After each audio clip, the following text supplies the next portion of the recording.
Tucked away underneath Home Place in 5 Points, a humble antique shop sits among the cars and the passing people with an untold story.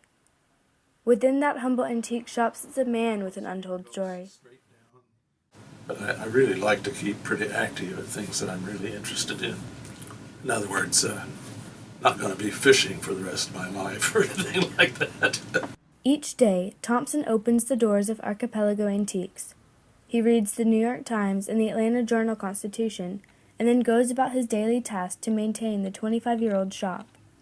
Thompson's love of reading contributed to opening the store.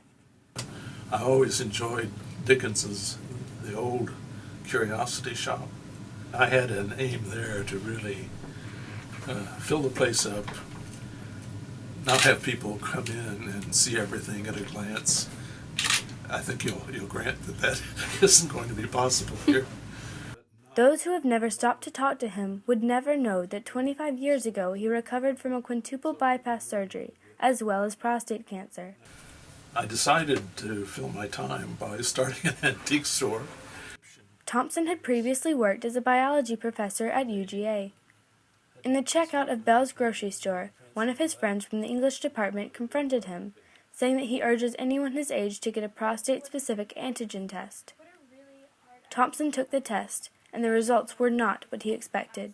It turned out it was cancer.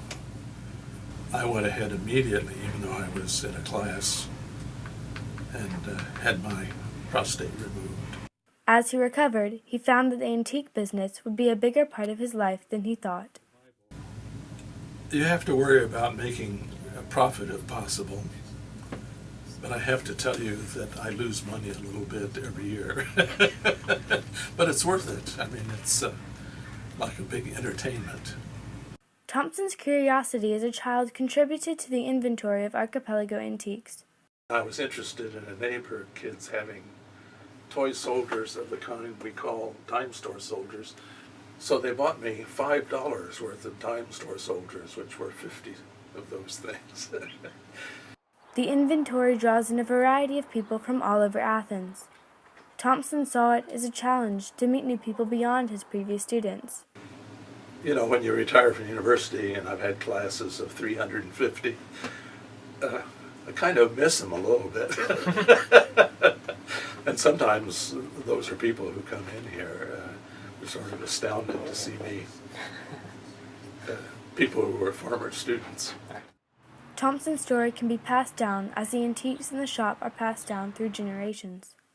Sometimes the best items can only be found underneath piles of other items. Sometimes the best stores can only be found underneath the stores, the moving cars, and the passing people. My motivation is to keep collecting things that I'm interested in and painfully letting them go when someone buys them.